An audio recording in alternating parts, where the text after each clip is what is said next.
Mais pourquoi tant de haine, tant d'acharnement contre Jeanne? Parce que tous les ennemis de la France et de nos rois voulurent atteindre en elle le principe divin de la monarchie française. Or, pensèrent-ils, quoi de plus efficace pour discréditer ce principe que de faire condamner comme hérétique et sorcière celle qui était venue le sauver et le confirmer au nom de Dieu. Oui, vraiment, notre Jeanne est la martyre par excellence du principe divin de la monarchie française. Un dernier mot encore sur Jeanne. Toutes ses prédictions se sont réalisées jusqu'à ce jour. Or, le samedi 10 mars, lors de son procès, au cours de l'interrogatoire de Cauchon, elle a dit que la couronne de France durera 1000 ans et plus. Jeanne a prédit que la France accomplirait un jour pour le salut de la chrétienté un exploit grandiose qui dépasserait tout ce que l'univers a vu jusqu'ici. Le monde sera donc un jour le témoin de cette entreprise merveilleuse qui surpassera les croisades et les pentes. Et pour l'accomplir, il faut bien que la France se relève et reprenne sa noble épée de Dieu. Lors de la mort de la pucelle, au milieu des flammes du bûcher, le Saint-Esprit s'envola, sous la forme d'une colombe, pour bien marquer qu'il inspirait et habitait l'âme de la Vierge martyre. Malgré l'acharnement des bourreaux et les ordres des Anglais, jamais le cœur et les viscères de Jeanne ne purent être consumés, et ce cœur qui incarnait si intensément celui de la France continua à battre au milieu des cendres. N'a-t-elle pas assuré qu'elle reviendrait pour accomplir le plus beau fait qui jamais aura été fait pour la chrétienté? Ses restes sacrés furent mis dans un sac et jetés à la Seine.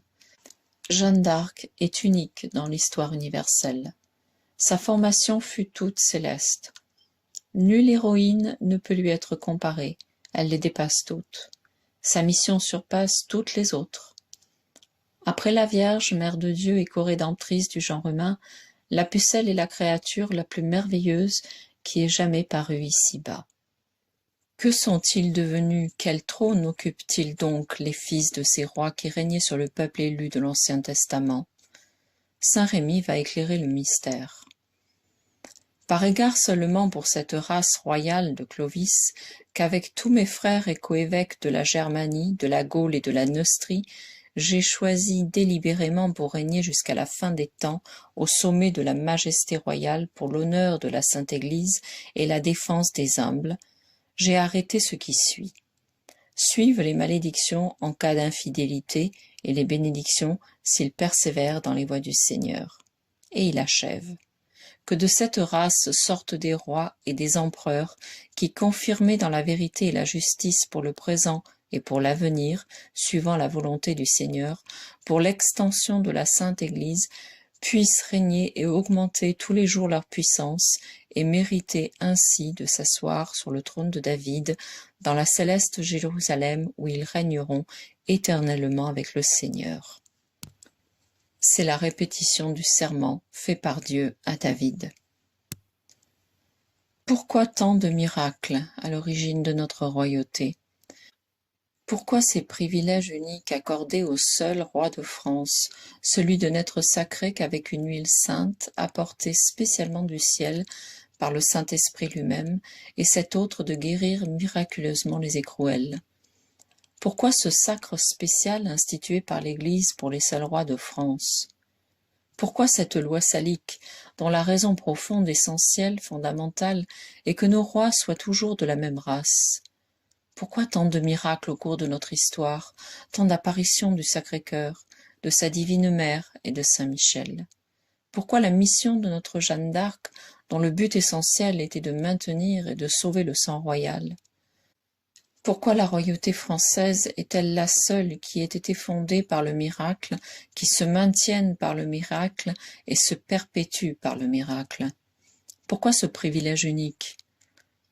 Parce que la race de nos rois n'est autre que celle de David, afin que cette race divine, en un de ses membres, puisse régner jusqu'à la fin des temps, et que ce soit toujours des princes de la race du Christ, qui soient les principaux auxiliaires de l'établissement du règne du Sacré-Cœur sur le monde grâce à leur royauté, sur le peuple élu du Nouveau Testament.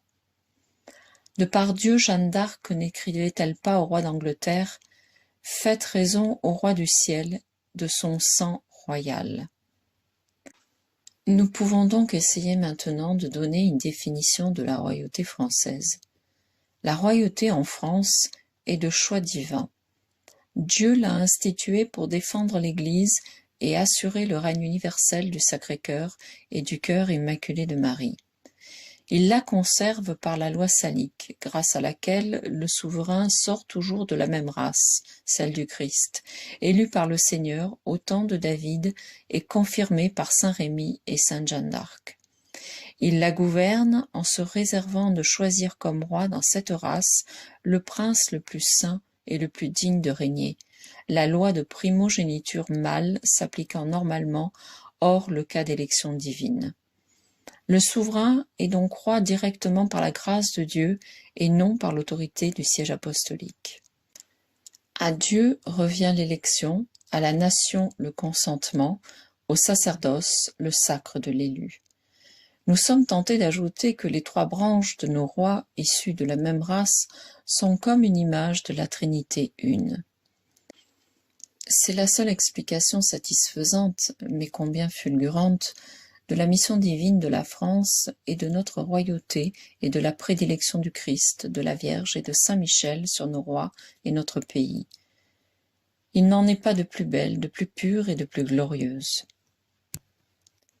Ô Dieu tout-puissant et éternel, qui avez établi l'empire des Francs, pour être par le monde l'instrument de votre très divine volonté, le glaive et le bouclier de votre sainte Église, nous vous prions, prévenez toujours et en tout lieu de la céleste lumière les fils suppliants des Francs, afin qu'ils voient toujours efficacement ce qu'il faut faire pour votre règne en ce monde, et que, pour faire ainsi qu'ils auront vu, ils soient jusqu'à la fin fortifiés de charité et de courage.